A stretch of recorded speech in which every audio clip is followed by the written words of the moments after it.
everybody, my name is Ramsey. Welcome to the channel. This is the Rajathon YouTube channel, where I'm struggling to say that, but I'm so super excited. The channel hit 100 subscribers today. I was at work, kind of going between two different jobs, and I stopped. I was so excited. I sent a text to my wife. It's so neat that you guys think enough of me to watch the content, to subscribe. If you can, share the videos. You may know people who are nerdy about the same things we are, and this has been so much fun. It's been a ride to talk about books, things that I enjoy, and to share it with other people. I've learned so much about video editing. Through new subscribers, I've gone to check out their channel, and I've seen some incredible people who put out great videos that I enjoy. My BookTube expansion had happened because I wanted to, meet new people, and I gained this expanded world in the BookTube community where people would subscribe to my channel. I'd go check out their channel. I'd be like, man, I really like what they're talking about.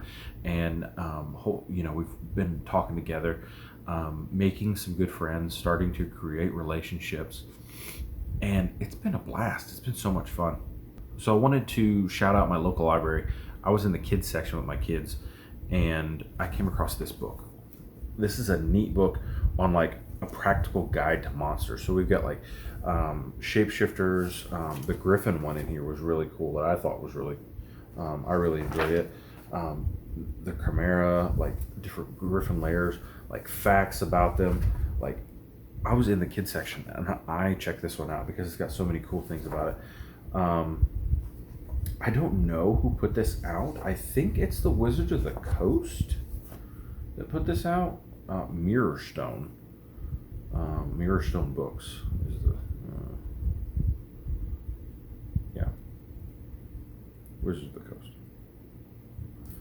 But this is such a neat little book. I'm going to use it to reference some of the things that if I ever write a book, one of the things I wanted to write about was Griffin Riders, and neat stuff in here that I thought that was amazing.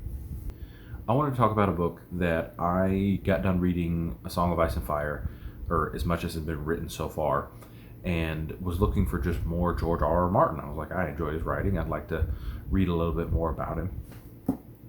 About dropped the book there, but it's the Wild Card series. I don't know if you can see it through my hand, but the Wild Card series, George R.R. Martin just kind of edits it.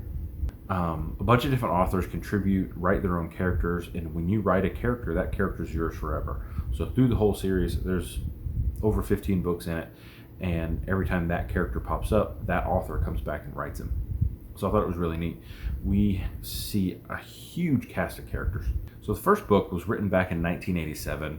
Martin put all these authors together. It's really just a group of short stories.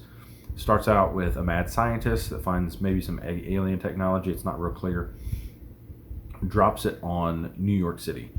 And when it exploded up in the air, created this fine mist. As the mist hit the ground and it touched people, 90% of the people died.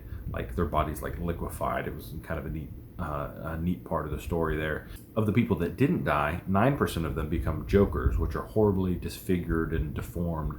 One guy looks like a dog. Another guy has like a squid face like Zoidberg. And those are the 9%. And then there's the 1% who get superpowers. They become the aces. They become the most powerful people on the planet. And it's neat that a lot of the stories factor in on the aces, but the jokers are a huge part of the story, and we really dive into that. We spent a lot of time through the whole series in Jokertown, which in today's New York would be the Bowery, but for the series it is what they call Jokertown. Basically, as the whatever fell, all those people died, and the jokers moved in, and then started having families, and then more and more people became jokers, more and more people became aces. It kind of created this whole culture where in New York City we have this Jokertown where everybody who's weird or different ends up there. So it's a neat little area where you see everybody, and it's a neat dynamic where New York is already that kind of place. So it fits in very well with the culture of New York, where you have a place where people just migrate because they want to be around people that are more like them. And New York has so many pockets like that already, so it fit in so well with Jokertown being in Manhattan. My 3 favorite short stories are The Turtle, which is a guy who gets telekinesis and creates himself a metal turtle shell, and he flies around and helps people. We also have The Golden Boy, who basically he gains like superpowers. He's got bullet immunity. Every time he's using his superpowers, he glows golden. That's why they call him Golden Boy. He's a soldier from like Omaha, Nebraska, who moves to New York to be an actor. Kind of, stereotypical handsome, blonde, good-looking guy, moves to New York, wants to be an actor, and then he gains these superpowers and becomes a super soldier, basically. And my favorite character of the whole thing, his short story, Croyd Croyle. When he wakes up after the thing happened, he's invisible. And then he goes around for a couple days at a time. When he falls asleep, he changes.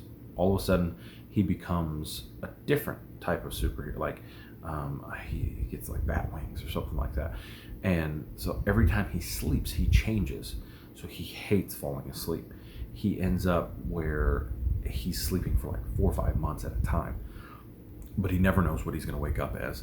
He one time falls asleep and he misses his sister's wedding. Like neat things like that, where Croyd through the whole series, you're going to see Croyd pop up, but it's like all of a sudden he'll sleep for like a year, and then he'll come in with a different superpower, and you're like, oh, who's this guy? Oh, it's Croyd, and he does something cool, and then he goes back to sleep. He does a lot of speed because he doesn't want to sleep, so he tries to fight not sleeping, and I think that makes him have to sleep longer. And so it's a neat dynamic with Croyd, but he's my favorite character through the whole series. One of the cool things, I was looking up just different facts about this series. Neil Gaiman actually came to George R.R. Martin and wanted to be part of the Wildcard series, and he actually got turned down. He had a character called the Sandman that eventually Neil Gaiman made into a character himself, but George R.R. Martin was like, oh, you're not well known enough yet, and didn't put him in Wildcards. But I thought that was a neat little factoid that I saw through Wikipedia. So if you're looking for a really cool book with a ton of short stories in it, kind of things change. Later in the series, they're not a bunch of short stories. It's a well-connected story. Most of them end up running in 3-book cycles. So you'll get like a trilogy in a certain area. They get way better than this one. This is just your entry book that kind of gives you world building, a whole bunch of story. And right after this one, it picks up and it's really, really good. But I'd love for you guys to check this out. Thank you so much for everything that you guys have done so far for the channel. I love you guys so much. The Discord link is going to be in the description. It's a lot of fun getting people to join it. Doing like funny memes and things like that. And then super excited to talk with you guys on Twitter, and that will be linked in the description as well. Amazon links if you want to. Don't worry about it if you don't want to. And thank you again, 100 subscribers. You guys are the best. I will see you on the next video. Bye.